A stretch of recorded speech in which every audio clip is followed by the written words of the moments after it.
स्वागत दोस्तों, अगर चैनल से करके आगे सामने मोतिया बचने के सबसे पहले सबसे बड़ी नाम बताएंगे दोस्तों। यूजीसी के खिलाफ कर रहे जोरदार तरीके के विरोध लेकर सवर्ण समाज के नेताओं को घसीट घसीट कर रैली स्थल से बाहर निकाला गया दोस्तों। जिस तरीके से बेइज्जत किया गया उसके बाद ये मामला इतना आगे बढ़ चुका है कि अब सवर्ण समाज के लोगों की नाराजगी और बढ़ गई है। बताएंगे कैसे बीजेपी और सवर्ण समाज के बीच में जोरदार तरीके का संघर्ष जारी है दोस्तों, और बताएंगे कैसे अलग अलग इलाकों से घसीट घसीट कर रैली तक जाने नहीं दिया गया। इसी के साथ में एक एक करके चलेंगे सारी बड़ी खबरों की। तो लेकिन उससे पहले अगर आप भी मानते हैं दोस्तों की यूजीसी के नियमों को लेकर सवर्ण समाज के विरोध के बाद जो बीजेपी सरकार ने पुलिस को आगे करके रवैया अपनाया है, इससे आने वाले दिनों के अंदर बीजेपी और सवर्ण समाज के लोगों के बीच में जंग छिड़ चुकी है दोस्तों। दोनों एक दूसरे के खिलाफ काम करने लगे हैं। तो इस वीडियो को लाइक करके लाल बटन दबाकर चैनल को सब्सक्राइब करके बेल आइकन दबाकर कमेंट बॉक्स में अपनी राय जरूर लिखकर बताकर चलते हैं सबसे पहले सबसे बड़ी ब्रेकिंग न्यूज अपडेट की तरफ, जहां पर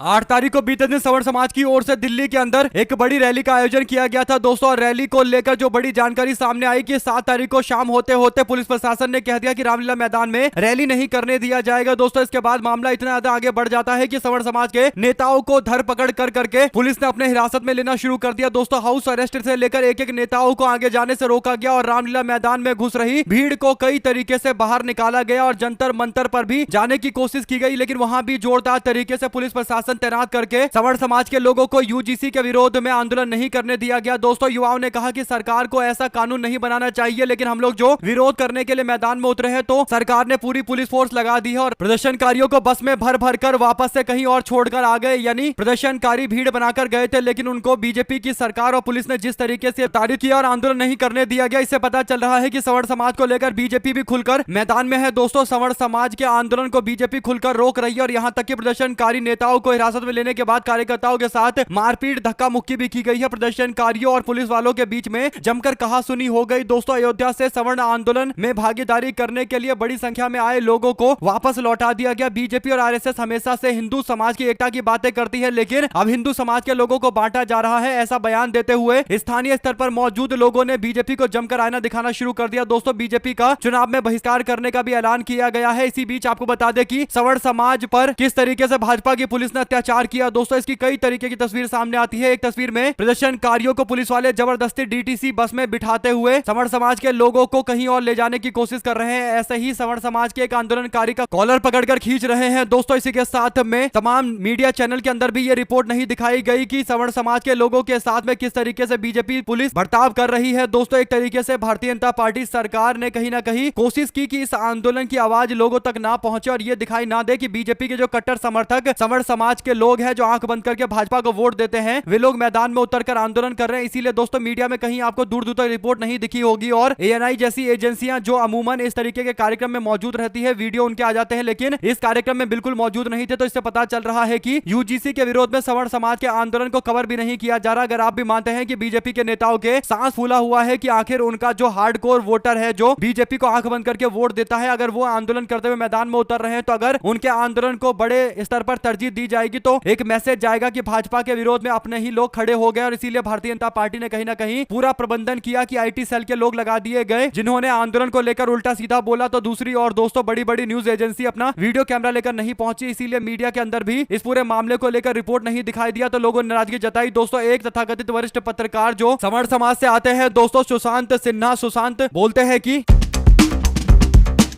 हाउस अरेस्ट करने से लोगों के मन में यूजीसी के नियमों के खिलाफ गुस्सा और निराशा का जो भाव आ चुका है वो खत्म हो जाएगा क्या, ये सवाल पूछते हुए सुशांत सिन्हा कहते हैं कि यूजीसी के नियम अगर ब्लंडर थे तो अब उसके खिलाफ शांतिपूर्ण तरीके से आंदोलन कर रहे लोगों को रोकने का प्रयास करना भी महा ब्लंडर कहलाएगा। लोग जिनसे इमोशन के साथ जुड़े हैं उन्हें इमोशन दिखाना समझ आना बंद होने लगे तो समझिए कि दिक्कतें बड़ी है बॉस, गजब है। यानी दोस्तों भारतीय जनता पार्टी सरकार को लेकर इनडायरेक्ट तरीके से ही सवाल तो पूछ ही रहे हैं सुशांत सिन्हा। जब खुद के सवर्ण समाज के लोगों की हित की बात आई दोस्तों, तो तभी जुबान में बयान देने की बातें कर रहे हैं, लेकिन फिर भी सबको पता है कि ये अपने न्यूज चैनल पर कोई शो वो करेंगे नहीं, क्योंकि दबाव ऊपर से है दोस्तों। अगर आप भी मानते हैं कि सवर्ण समाज के लोगों को बीजेपी ने बता दिया कि बेशक सवर्ण समाज के लोग भारतीय जनता पार्टी को आंख बंद करके वोट देते रहे, लेकिन सवर्ण समाज के हितों की बातें जब आएगी तो भारतीय जनता पार्टी इसी तरीके से उनके साथ व्यवहार करेगी। और ऐसे में अगर आप भी मानते हैं कि यूजीसी के मामले को लेकर बीजेपी दोहरी नीति में फंस चुकी है, अगर यूजीसी नियम हटाया गया तो फिर SC ST और OBC समाज के लोग भारतीय जनता पार्टी का ईंट से ईंट बजा देंगे और अगर सवर्ण समाज के लोगों की हित की बात नहीं की गई तो फिर सवर्ण समाज के लोग इसी तरीके से आंदोलन जारी रखेंगे दोस्तों। और सवर्ण समाज के कई नेताओं का भ्रम भी बीते दिन टूट चुका है। अगर आप भी मानते हैं कि अगर सवर्ण समाज के लोगों को अपना सम्मान वापस लेना है तो उनको इस बार उत्तर प्रदेश में भारतीय जनता पार्टी को मजा चखाना पड़ेगा, तब जाकर भारतीय जनता पार्टी लाइन पर आएगी और सवर्ण समाज के 14-15% जो भी वोट है दोस्तों वो उत्तर प्रदेश के अंदर इस बार विपक्ष को मिलने चाहिए ताकि भारतीय जनता पार्टी को सबक सिखाया जाए। आप लोग की क्या राय है लिखकर जरूर बताएगा। साथ साथ चलते हैं एक और बड़ी खबर की तरफ दोस्तों, जहां पर पश्चिम बंगाल को लेकर जारी जोरदार तरीके के विवाद को लेकर नई अपडेट सामने आ रही है दोस्तों। अपडेट यह है कि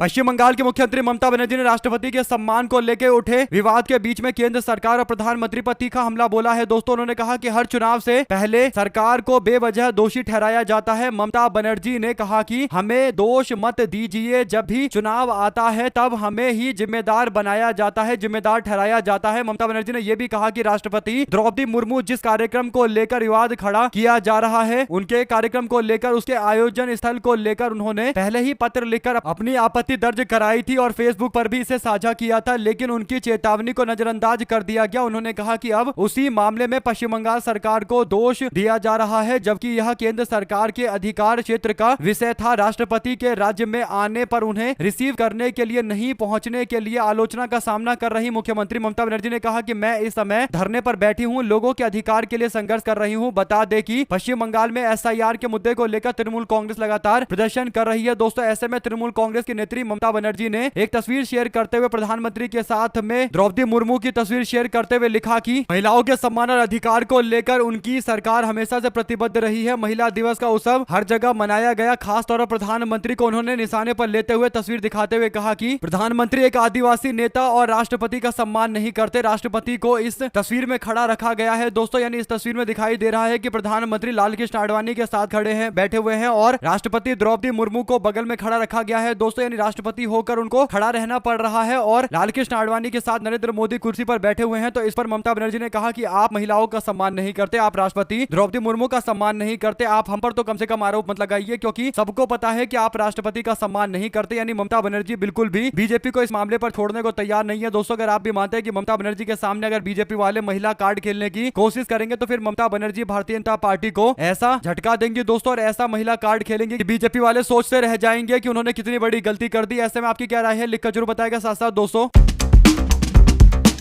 बिहार और पश्चिम बंगाल की राजनीति में इन दोनों एक नया दावा तेजी से वायरल हो रहा है। बिहार के सांसद पप्पू यादव और कुछ अन्य नेताओं ने यह आशंका जताई कि केंद्र सरकार सीमांचल और पश्चिम बंगाल के कुछ जिलों को मिलाकर एक केंद्र शासित प्रदेश बनाने को लेकर तैयारी कर रही है। इस दावे के पीछे कई घटनाओं को जोड़कर बताया जा रहा है। प्रधानमंत्री नरेंद्र मोदी लगातार इन क्षेत्रों का दौरा कर रहे हैं और बिहार का मुख्यमंत्री बदला जा रहा है। राज्यपाल की नियुक्ति और केंद्रीय गृह मंत्री अमित शाह का बार बार सीमांचल का दौरा एक बड़ा कारण बताया जा रहा है। ऐसे में दोस्तों, सच में ऐसा संभव है क्या? इस बात को लेकर चर्चाएं चल रही है और अब बीजेपी की केंद्र सरकार ने कहा है कि हालांकि इस पूरे मामले को लेकर कोई ऐसी चर्चा नहीं है, जो मीडिया में अफवाहें चल रही है वो केवल अफवाहें हैं, उसका वास्तविकता से कोई लेना देना नहीं है। लेकिन पप्पू यादव ने जो दावा किया है उसमें बल इसलिए नजर आता है दोस्तों क्योंकि अमित शाह बार बार सीमांचल क्षेत्र का दौरा कर रहे हैं और पश्चिम बंगाल के अंदर भारतीय जनता पार्टी की सरकार बनेगी तो बीजेपी कहीं ना कहीं जरूर इस तरीके का प्रयास कर सकती है और तृणमूल कांग्रेस इस बात का मुद्दा बनाकर कहीं ना कहीं पश्चिम बंगाल की जनता के बीच में जा रही है दोस्तों और जनता से बता रही है कि बंगाल को विभाजित करने के लिए बीजेपी के लोग बंगाल पर कब्जा करना चाहते हैं। आप लोग क्या कहना चाहते हैं इस पूरे मामले पर दोस्तों लिखकर जरूर बताएगा। साथ साथ चलते हैं एक और अपडेट की तरफ, जिसमें भारतीय जनता पार्टी के पूर्व केंद्रीय मंत्री ने बीजेपी को जमकर फटकार लगाई दोस्तों। दरअसल बीजेपी के पूर्व केंद्रीय मंत्री श्री RK सिंह का एक बयान आता है। वो कहते हैं कि दुनिया में भारत के स्तर को इस नरेंद्र मोदी सरकार ने इतना नीचे कर दिया है जितना मैंने अपने 50 साल की सेवा में कभी भारत की इज्जत को, भारत के सम्मान को इतना नीचे नहीं देखा था। RK सिंह ने अपने सोशल मीडिया पर लंबे चौड़े पोस्ट में लिखा कि देश के गृह सचिव के तौर पर मैं 50 साल तक लगातार काम करता रहा, यानी अलग अलग पोस्ट पर रहा और गृह सचिव भी रहा, लेकिन मैंने आज तक ऐसी स्थिति नहीं देखी जब भारत का सम्मान दुनिया भर के अंदर इतने निचले स्तर पर चला गया, क्योंकि भाजपा की विदेश नीति एक तरीके से दोस्तों अमेरिका के सामने झुकी हुई नजर आती है। इसी बात को लेकर नाराजगी जताते हुए RK सिंह की ओर से निशाना साधा गया है। अगर आप भी मानते हैं कि बीजेपी के वरिष्ठ नेता RK सिंह जो 2 बार लगभग 10 साल तक मोदी सरकार में बड़े मिनिस्टर रहे, पोस्ट पर रहे और अब जब वो पोस्ट पर नहीं है दोस्तों और उसके बाद बीजेपी सरकार को लेकर एनालिसिस कर रहे हैं तो बता रहे हैं कि किस तरीके का बड़ा कांड बीजेपी की सरकार कर रही है और कहीं ना कहीं भारत का जो स्ट्रेटेजिक ऑटोनॉमी है, यानी अपने हिसाब से बड़ा फैसला लेने का जो अधिकार है, वो अब अमेरिका को दे दिया जा रहा है, यानी अमेरिका भारत को लेकर सब कुछ तय करता है। आपकी क्या राय है पूरे मामले पर लिखकर जरूर बताएगा। साथ साथ चलते हैं एक और बड़ी अपडेट दोस्तों, जिसमें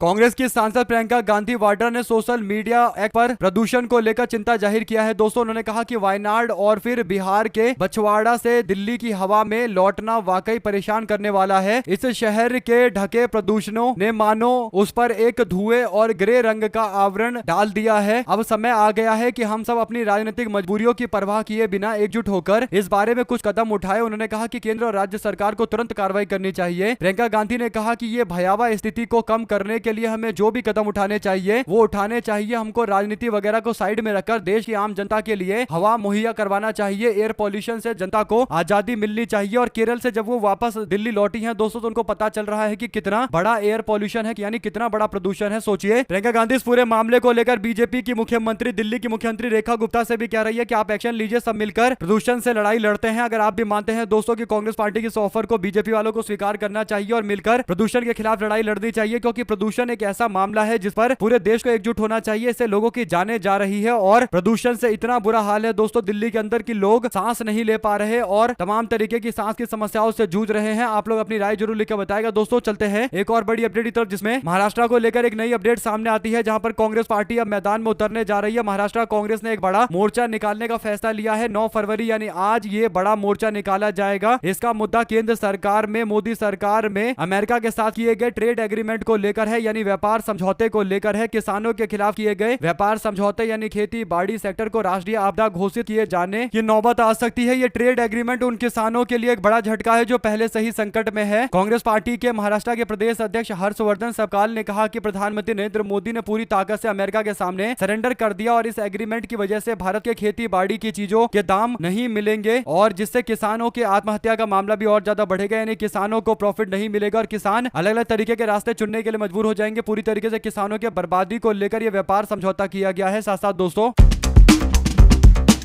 अखिलेश यादव का सवाल हमसे पूछते हो शंकराचार्य मीडिया वालों पर भड़क गए। दोस्तों शंकराचार्य ने कहा कि जो हिंदू हिंदू कहकर सत्ता में आए, पावर में आए, हमारा वोट लेकर हमारी मां को काट कर बेचा जा रहा है, उसका सवाल हमसे नहीं पूछते हो। अखिलेश यादव का सवाल हमसे पूछते हो, उसका सवाल क्यों नहीं पूछते, इसका जवाब दो। शंकराचार्य ने एक ही सवाल के जवाब में पत्रकारिता की टूटी रीढ़ को एक्सरे करके बता दिया है कि ये रीढ़ पूरी तरीके से टूटी हुई है, यानी इनमें हिम्मत नहीं है उन मुद्दों पर चर्चा करने की जिसे लेकर शंकराचार्य नाराज है। दोस्तों यानी अखिलेश यादव को लेकर शंकराचार्य कुछ ऐसा बोले जो कंट्रोवर्शियल हो जाए, इस तरीके की चीजें करने की कोशिश की जा रही है। आप लोग को क्या लगता है, अपनी राय जरूर लिखकर बताइएगा। चलते हैं एक और बड़ी अपडेट की तरफ दोस्तों, जिसमें राष्ट्रपति द्रौपदी मुर्मू के पश्चिम बंगाल दौरे में प्रोटोकॉल फॉलो नहीं करने के मामले में केंद्र ने राज्य के प्रमुख सचिव से रिपोर्ट मांगी है। दोस्तों सूत्रों के मुताबिक गृह सचिव ने रिपोर्ट में कहा है कि राष्ट्रपति के लिए बनाए गए वॉशरूम में पानी भी नहीं था और प्रशासन ने जो रास्ता चुना था वो कचरे से भरा हुआ था और अधिकारियों के मुताबिक ये रिपोर्ट आज गृह मंत्रालय को भेजने के निर्देश दिए गए हैं। उधर प्रधानमंत्री और बीजेपी ने राष्ट्रपति का अपमान बताते हुए ममता सरकार की आलोचना की है। दोस्तों राष्ट्रपति मुर्मू 7 मार्च को आदिवासी समाज के एक सम्मेलन में शामिल हुई थी दोस्तों, और संथाल कॉन्फ्रेंस में शामिल होने के दौरान कार्यक्रम में सिलीगुड़ी के विधान नगर में सुरक्षा और दूसरे लॉजिस्टिक कारणों का हवाला देकर अधिकारियों ने उनकी जगह बदलकर बागडोगरा एयरपोर्ट के पास गोपालपुर शिफ्ट कर दिया, जिसके बाद पता चला कि एरिया काफी छोटा है और कम लोग आए हैं। तो इससे राष्ट्रपति भड़क गई, क्योंकि पहले जहां पर कार्यक्रम होने वाला था वहां पर एक बहुत बड़ा ग्राउंड था, बड़ी संख्या में लोग आने वाले थे। ऐसे में दोस्तों राष्ट्रपति द्रौपदी मुर्मू के कार्यक्रम को लेकर, उसके इंतजाम को लेकर नाराजगी जताते हुए अब गृह सचिव की ओर से रिपोर्ट मांगा गया है। देखते हैं पश्चिम बंगाल सरकार इस पर क्या रिपोर्ट देती है। साथ साथ दोस्तों इजराइल को लेकर नरेंद्र मोदी बोलकर आए थे कि इजराइल फादरलैंड है जबकि भारत मदरलैंड है। और ऐसे में दोस्तों अब जो अपडेट आई है वो ये कि इजराइल के एक अधिकारी के द्वारा मैप में डिस्कशन के दौरान यानी नक्शा दिखाकर चर्चा की जा रही थी दोस्तों। इस चर्चा में जो भारत का नक्शा दिखाया जा रहा है उसमें भारत का जो क्षेत्र पीओके का क्षेत्र है वो पाकिस्तान का हिस्सा बताया जा रहा है, बल्कि पूरा कश्मीर होना चाहिए था दोस्तों, लेकिन कश्मीर नहीं दिखाया जा रहा। तो नक्शे के अंदर भारत को लेकर जो मिलावट है, यानी भारत का जो असली नक्शा है दोस्तों, उस नक्शे से इतर यहाँ पर भारत का पीओके का हिस्सा पाकिस्तान का बताया जा रहा है और इजराइल के द्वारा ये प्रेजेंटेशन दिया गया है जिस पर विरोध जताया जाना चाहिए। अगर आप भी मानते हैं कि इजराइल के इस नक्शे को लेकर नाराजगी सामने आनी चाहिए, जिस पर कहीं ना कहीं एकदम मामला ठंडे बस्ते में दिखाई दे रहा है, आप लोगों की जो भी राय है दोस्तों लिखकर जरूर बताएगा। चलते हैं एक और बड़ी अपडेट की तरफ चलते हैं, जहां पर जनता दल यूनाइटेड के ऑफिस में जोरदार तरीके का बवाल मचा है दोस्तों। जेडीयू के कार्यकर्ता इस बात को मानने को तैयार नहीं है कि उनके नेता नीतीश कुमार ने बड़े आराम से इस्तीफा दे दिया होगा। उनको पता है कि उनके नेता नीतीश कुमार के साथ में एक बहुत बड़ी साजिश रची गई है और इतनी बड़ी साजिश रची गई है कि उनको पोस्ट से हटाया गया, इसीलिए पटना के अंदर जोरदार तरीके का बवाल जारी है। दोस्तों पटना के अंदर चारों तरफ हाथापाई देखने को मिल रही है, मारपीट दफ्तर में देखने को मिल रही है और पार्टी के कार्यकर्ता कह रहे हैं कि हमारे नेता नीतीश कुमार को 3-4 लोगों ने पूरी तरीके से हाईजैक कर लिया है और ये 3-4 लोग मिलकर पूरी तरीके से हमारी पार्टी पर कब्जा कर रहे हैं और हमारी पार्टी के नेता नीतीश कुमार को पोस्ट से हटाकर जनता दल यूनाइटेड को भारतीय जनता पार्टी बना रहे हैं। ऐसे में निशांत की राजनीति में आने को लेकर भी कई तरीके के सवाल है। दोस्तों आपको क्या लगता है इस पूरे मामले पर? जनता दल यूनाइटेड के दफ्तर में ये जो बवाल जारी है। साथ साथ चलते हैं एक और अपडेट की तरफ दोस्तों, जहां पर भारतीय जनता पार्टी के एक वरिष्ठ नेता छत्तीसगढ़ में बीजेपी सरकार जहां पर है दोस्तों, वहां पर अफीम उगाते पकड़े गए हैं। हुआ ये है कि बीजेपी का छत्तीसगढ़ के नेता विनायक ताम्रकार छत्तीसगढ़ में किसान मोर्चा के वरिष्ठ नेता हैं। दोस्तों विनायक जी प्रगतिशील किसान है, वे बेहद उन्नत क्वालिटी का अफीम उगाते हैं। विनायक जी 110 एकड़ के फार्म हाउस रखते हैं और उसमें 8 करोड़ की अफीम उगाते हैं। विनायक जी काफी संस्कारी है और देश के सच्चे सपूत है। इतना कुछ अच्छा करने के बाद भी विनायक जी को अरेस्ट कर लिया गया, यानी तंज कसते हुए रणविजय सिंह की ओर से निशाना साधा गया है। ऐसे में दोस्तों एक बात तय है कि बीजेपी के नेता बड़े बड़े कांड में फंसते हैं दोस्तों, तो गोदी मीडिया वाले बिल्कुल उस पर डिबेट कुछ करवाते नहीं है, बल्कि न्यूज भी सही तरीके से नहीं बताते। आप लोग इस पूरे मामले पर क्या राय देना चाहते हैं लिखकर जरूर बताएगा। साथ साथ चलते हैं एक और बड़ी अपडेट तब दोस्तों, जिसमें मुख्यमंत्री ममता बनर्जी तीसरे दिन भी लगातार एसआईआर के मुद्दे को लेकर आम जनता के सवाल पूछती रही। पश्चिम बंगाल के मुख्यमंत्री ममता बनर्जी ने रविवार को तीसरे दिन भी अपना धरना जारी रखा। टीएमसी सुप्रीमो ने चुनाव आयोग को वेनिस कमीशन कहकर संबोधित किया। उन्होंने आरोप लगाया कि बीजेपी इलेक्टोरल रोल से सही वोटर्स के नाम हटाने के लिए वेनिस कमीशन का गलत इस्तेमाल कर रही है। उनका ये कमेंट ऐसे दिन में आया है जब चुनाव आयोग की पूरी बेंच राज्य विधानसभा चुनाव से पहले चुनाव की तैयारियों को लेकर रिव्यू करने के लिए कोलकाता आने वाली है। ममता बनर्जी ने कहा कि एक देश एक नेता एक पार्टी के पागलपन में बीजेपी ने जन विरोधी इच्छाओं को पूरा करने के लिए हर लोकतांत्रिक संस्थान और संवैधानिक पोस्ट को सिस्टमैटिक तरीके से यानी एक एक करके सिलसिलेवार तरीके से हथियार बना लिया है। और इसके बाद बनर्जी ने दावा किया कि बीजेपी का आखिरी मकसद ये है कि बाबा साहब भीमराव अंबेडकर के द्वारा लिखे गए संविधान को कमजोर करके खत्म किया जाए और बीजेपी के लोग संविधान को अपने पार्टी मैनिफेस्टो से बदलना चाहते हैं, यानी बीजेपी का जो मैनिफेस्टो है पार्टी का वही देश का संविधान हो जाए, यही नीति है इन लोगों की। आप लोग इस पर क्या राय देना चाहते हैं दोस्तों लिखकर जरूर बताएगा। चलते हैं एक और बड़ी अपडेट तरफ, जिसमें बिहार के मुख्यमंत्री नीतीश कुमार के पुत्र निशांत ने रविवार को बीते दिन अपनी राजनीतिक पारी की शुरुआत कर ली है। जनता दल यूनाइटेड की सदस्यता ग्रहण उनको करवा दी गई है। दोस्तों पटना के जेडीयू कार्यालय में आयोजित समारोह में निशांत ने जनता दल यूनाइटेड की सदस्यता ग्रहण कर ली है। जेडीयू की सदस्यता ग्रहण करने के बाद उन्होंने कहा कि आपने जो विश्वास जताया है उस पर मैं खड़ा उतरने की कोशिश करूंगा। उन्हें पार्टी के राष्ट्रीय कार्यकारी अध्यक्ष संजय कुमार झा और केंद्रीय मंत्री ललन सिंह ने पार्टी की सदस्यता ग्रहण करवाई है। इस मौके पर मंत्री विजय कुमार चौधरी, श्रवण कुमार और विजेंद्र यादव, रामनाथ ठाकुर जैसे लोग मौजूद रहे। इससे पता चल रहा है कि नीतीश कुमार का दबदबा अब खत्म हो चुका है। दोस्तों नीतीश कुमार को साइडलाइन करके निशांत कुमार को आगे कर दिया गया है और अब निशांत कुमार के नाम पर 2 नेता, एक तो ललन सिंह है, दूसरे संजय झा है, जो सारे फैसले लेंगे और नाम के लिए केवल ये बोला जाएगा कि फैसला नीतीश कुमार ले रहे हैं, लेकिन हकीकत सबको पता है। दोस्तों ऐसे में आप लोग क्या कहना चाहते हैं इस पूरे मामले पर? अपनी राय जरूर लिखकर बताएगा। साथ साथ चलते हैं एक और बड़ी अपडेट की तरफ, जिसमें असम सरकार 10 मार्च को राज्य के 40 लाख महिलाओं के अकाउंट में 9,000 रुपए ट्रांसफर करने जा रही है। वहीं दूसरी तरफ 12 मार्च को चुनाव आयोग चुनाव की तारीखों का ऐलान करेगा, यानी चुनाव के ऐलान से पहले मात्र 2 दिन पहले 9,000 रुपए ट्रांसफर किए जाएंगे 40 लाख महिलाओं के अकाउंट में। यानी दोस्तों आप लोग समझिए कि ये लगभग 36,000 करोड़ रुपए ट्रांसफर करने से जुड़ा हुआ पूरा मामला है। 12 मार्च को चुनाव आयोग तारीखों का ऐलान करेगा, उससे पहले ये नई बड़ी अपडेट सामने आ रही है। आप लोग इस पूरे मामले पर जो भी राय देना चाहते हैं लिख कर जरूर बताएगा। अगर आप भी मानते हैं दोस्तों कि ये साफ इस बात के संकेत है कि कहीं ना कहीं असम सरकार चुनाव में बुरी तरीके से पिछड़ रही है, बीजेपी वालों को हार का डर सता रहा है, इसीलिए भारतीय जनता पार्टी वाले लोग प्रयास कर रहे हैं कि जैसे तैसे स्थिति को संभाला जाए। और गौरव गोगोई ने जिस तरीके से विपक्ष को एकजुट कर लिया है, तो उसके बाद अब पैसा देना ही इनके पास एक विकल्प बचता है और चुनाव आयोग को निष्पक्षता दिखानी चाहिए। चुनाव से कम 2 महीने पहले तक कोई पैसा देना अलाउ नहीं करना चाहिए। एक मुश्त ये जो पैसे देने का एक ट्रेंड शुरू हो गया, ये काफी गलत है। तो अपनी राय जरूर लिखकर बताएगा दोस्तों। अगर आप भी मानते हैं कि बीच चुनाव में अगर ये पैसे दिए गए, यानी कुछ पैसे पहले दिए जाएंगे फिर कुछ बाद में दिए जाएंगे, और ये अगर लगातार अलग अलग इंस्टॉलमेंट पर जाएंगे और चुनाव के बीच में जैसे बिहार में गया था वैसे ही यहाँ पर जाएगा असम के अंदर, तो फिर पूरी तरीके से कहीं ना कहीं चुनाव आयोग के निष्पक्षता को लेकर जो सवाल उठ रहे हैं वो और ज्यादा गहराएंगे। ऐसे में अगर आप भी मानते हैं दोस्तों कि बीजेपी वाले हर चुनाव में यही करने वाले हैं, अब पैसा बांटकर चुनाव जीतेंगे, यानी जनता का पैसा जनता में बांटकर चुनाव जीत लेंगे और फिर 5 साल फिर जनता को लूटेंगे और उसके बाद जनता के पैसे से फिर 1 महीने का खर्चा दे दिया जाएगा, उसके बाद फिर शांत होकर बैठ जाएंगे। साथ साथ चलते हैं एक और अपडेट की तरफ दोस्तों, जिसमें संजय राउत का एक बड़ा बयान सामने आता है दोस्तों। संजय राउत कहते हैं कि जिस तरीके से ओम बिरला ने लोकसभा में लोकतंत्र के खिलाफ काम करते हुए अपनी भूमिका निभाई है, ऐसे में विपक्ष के पास उनके खिलाफ अविश्वास प्रस्ताव लाने के सिवा कोई और विकल्प है ही नहीं। उन्होंने कहा कि हमारे पास हमारा जो विपक्ष है वो सारे प्रयास कर रहा था कि इनको मनाया जाए, ओम बिरला को बताया जाए कि उनको नियम में रहकर, कायदे में रहकर काम करना चाहिए, लेकिन ऐसा लगता है कि वो नियम कायदे को बिल्कुल भूल चुके हैं और वो पूरी तरीके से एक पार्टी के समर्थन में काम कर रहे थे। इसी बात को लेकर हम लोगों ने नाराजगी जताई, फिर भी कोई कार्रवाई नहीं हुई, तो हमारे पास कोई और रास्ता नहीं था, इसीलिए हम लोग अविश्वास का प्रस्ताव लेकर आए हैं और वो अविश्वास का प्रस्ताव आज सबके सामने रखा जाएगा। दोस्तों इस पर चर्चा होने वाली है सदन के अंदर। देखते हैं राहुल गांधी किन मुद्दों का सबसे ज्यादा जिक्र किया जाएगा दोस्तों, और क्या राहुल गांधी एमएम नरवणे की किताब के बारे में फिर बोलेंगे, और क्या राहुल गांधी यूएस के साथ हुए डील के मामले को लेकर भी भारतीय जनता पार्टी सरकार की उदासीनता पर सवाल खड़ेंगे। जो भी आपको लगता है दोस्तों लिखकर जरूर बताएगा और ज्यादा से ज्यादा वीडियो को शेयर कीजिएगा। चलते हैं एक और अपडेट की तरफ, जहां पर कांग्रेस पार्टी ने केंद्रीय पेट्रोलियम मंत्री हरदीप पुरी का पुतला फूका है दोस्तों, और घरेलू गैस के मूल्य की वृद्धि यानी दाम बढ़ने को लेकर बीजेपी के नेता केंद्रीय